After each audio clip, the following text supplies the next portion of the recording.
Bon, nous sommes avec Maître Hervé Edgar Chrysostome, un avocat spécialiste en immigration. Bonjour, Monsieur Chrysostome. Bonjour, Monsieur Kwibaba. Maître Chrysostome, avant de rentrer dans le sujet, c'est-à-dire vous-même étant quelqu'un qui est venu d'ailleurs, là, c'est-à-dire votre verdict là, est-ce que vous encouragez les gens à immigrer au Québec? Oui ou non? Savez-vous, Monsieur Kwibaba, l'immigration, c'est vraiment un projet en soi et il faudrait vraiment planifier son projet d'immigration. Moi, en tant qu'immigrant d'abord, avant de venir au Canada, j'ai d'abord préparé mon projet et puis j'avais un plan. Donc à ce titre, j'ai étudié en droit, j'ai étudié à l'université Laval en droit et après cela, j'ai complété ma formation à l'école du barreau du Québec et j'ai été accrédité par le barreau. Je suis avocat membre en règle du barreau du Québec et j'ai travaillé avec des cabinets et des compagnies en matière d'immigration et aussi dans le domaine du droit des affaires. Et plus tard, j'ai ouvert mon propre cabinet et je me spécialise, comme vous le voyez depuis des années, en immigration. Et en immigration, quand je dis immigration, ça peut être les investisseurs, les entrepreneurs, les travailleurs qualifiés et aussi le parrainage, le regroupement familial.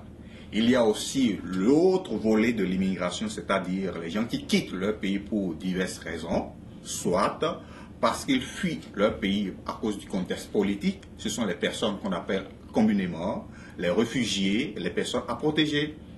Donc voilà grosso modo la façon dont moi j'ai décidé d'immigrer. D'abord à la source, j'ai planifié mon projet d'immigration et puis je suis venu compléter les formations ici. Et étant donné que je suis dans le domaine juridique, j'ai fait la formation professionnelle à l'école du barreau du Québec et puis je suis devenu avocat par la force des choses et voilà, je m'intègre et puis j'évolue. Donc vous êtes pour une immigration au Québec en général, c'est-à-dire quand d'après ce que j'ai compris, il faut planifier bien son immigration. Comme je l'ai mentionné tout à l'heure, M. Kwibaba, vous savez, lorsqu'on parle de l'immigration, c'est un projet de vie, c'est un choix qu'on fait à un moment donné. Et en toute chose, pour réussir en la matière, il faut une planification rigoureuse.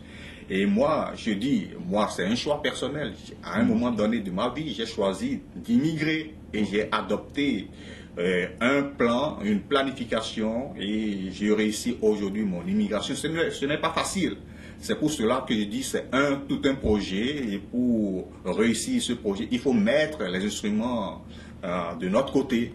Et c'est en ce sens que moi, comme je l'ai mentionné tout à l'heure, c'est un choix personnel. Et puis, mais ce choix, ça peut être votre choix, ça peut être le choix de tout le monde. Sauf que pour réussir l'immigration, il faut la planifier. Et puis, c'est en ce sens que moi, je dis donc l'époux à tous ceux qui veulent immigrer au Québec ou au Canada. Il y a, n'est-ce pas, une législation en la matière. Il y a la loi sur l'immigration et la protection des réfugiés du Canada. Et ceux qui veulent venir au Québec, dans la province francophone, la plus grande province francophone du Canada, le Québec, il y a aussi des critères. Il y a la loi sur la sélection des ressortissants étrangers du Québec et son règlement d'application. Donc, il y a tous ces facteurs-là et les gens qui veulent immigrer et venir, s'ils ont fait un choix, et c'est tout à fait à leur avantage. Quelles sont les personnes qui ont plus c'est-à-dire plus de moyens ou plus de possibilités à immigrer au Canada, à votre avis? Mais savez-vous, j'ai parlé tout à l'heure de la loi sur l'immigration et la protection des réfugiés du Canada. Dans la loi, il y a tout un mécanisme pour que les gens soient qualifiés. Et puis, que ce soit aussi la loi sur sur la sélection des ressortissants étrangers du Québec, oui. Il est prévu des mécanismes et il y a des facteurs, des critères pour que les gens soient qualifiés, pour que les gens se qualifient. La plupart des facteurs dont on tient en compte, il y a l'éducation, l'âge, l'expérience professionnelle, les connaissances linguistiques. Est-ce que la personne parle français couramment ou parle l'anglais, les deux langues officielles du Canada? Il y a aussi l'autre facteur important, l'adaptabilité. Est-ce que la personne pourra être intégrée dans la société d'accueil? Il y a tous ces facteurs. Donc, quelqu'un qui réunit ces critères, c'est-à-dire l'éducation, quelqu'un qui a reçu une formation universitaire technique, et je fais déjà une parenthèse, les gens qui ont une formation technique reconnue, il y a des formations privilégiées, et dont ici au Québec par exemple, il y a une pénurie de la main-d'œuvre dans certains domaines spécifiques. Par exemple, par exemple, dans les domaines de l'ingénierie, tout ça là, il y a un manque criard d'emploi. Et donc, les gens qui ont une formation axée dans ces domaines, il est plus facile pour eux de pouvoir dénicher rapidement un emploi. Je suivais par exemple l'information à la télévision hier, il y avait un salon de l'emploi et les employeurs étaient là, ils cherchaient de la main-d'œuvre qualifiée et ils ne trouvaient pas la main-d'œuvre qualifiée. Mais on dit qu'il y a certains qui viennent avec leur diplôme d'ingénieur qui n'arrivent pas à trouver leur travail. Les ingénieurs et puis leur intégration, parce qu'ils viennent avec une formation en ingénierie et puis ils ne trouvent pas de l'emploi. Dans le passé, il y avait des barrières parce qu'il y a des professions réglementées et pour accéder à ces spécialités, à cette formation, ici, pour être reconnu, pour que les compétences soient reconnues, il faudrait que l'ordre professionnel ici leur reconnaisse les acquis. Or, la plupart du temps, les ordres leur demandaient à ces gens de compléter une formation et de passer des examens pour que leurs compétences acquises ailleurs soient reconnues, ce qui n'était pas du tout facile. Ouais. Mais avec les problèmes engendrés par... les problèmes engendrés parce qu'il y a beaucoup d'ingénieurs et beaucoup de professionnels qui viennent et puis les autres professionnels leur mettaient un peu, en tout cas, pour pouvoir accéder à la formation. Oui.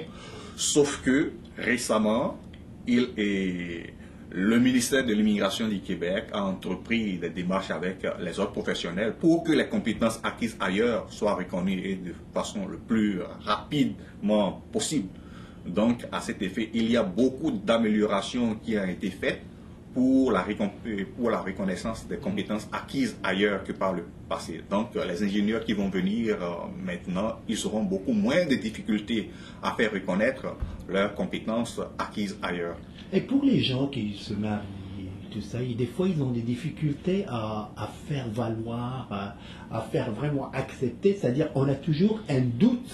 Et les officiers de l'immigration ont toujours un doute à ce genre de mariage. Est-ce que quand il y a un refus, c'est vraiment, comme on dit au Québec, sur le ciment, là, tu vois, Mais je comprends votre question. Vous voulez parler du parrainage. Oui. Et lorsqu'on parle du parrainage, c'est l'autre volet de l'immigration, c'est-à-dire le regroupement familial.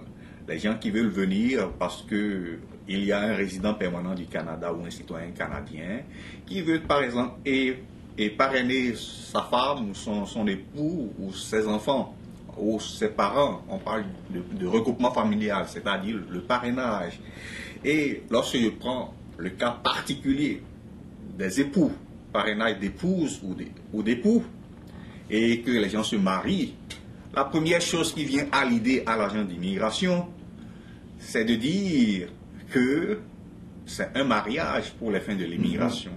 Donc, il appartient au requérant, c'est-à-dire la personne qui demande la résidence permanente, de prouver par les formulaires et les documents qu'il a à soumettre à l'immigration que ce n'est pas un mariage pour les fins de l'immigration.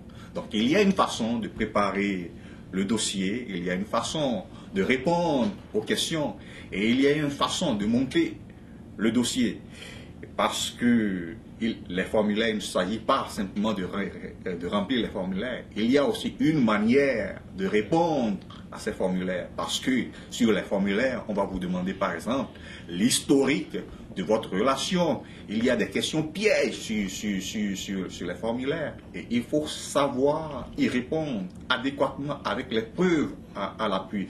Donc le parrainage en soi, c'est de voir la relation qui existe entre la personne qui demande la résidence permanente et le citoyen canadien ou le résident permanent. Merci beaucoup. De toute façon, on va parler de tous ces sujets-là en détail dans les prochaines émissions. Merci beaucoup, maître. Mais ça fait plaisir.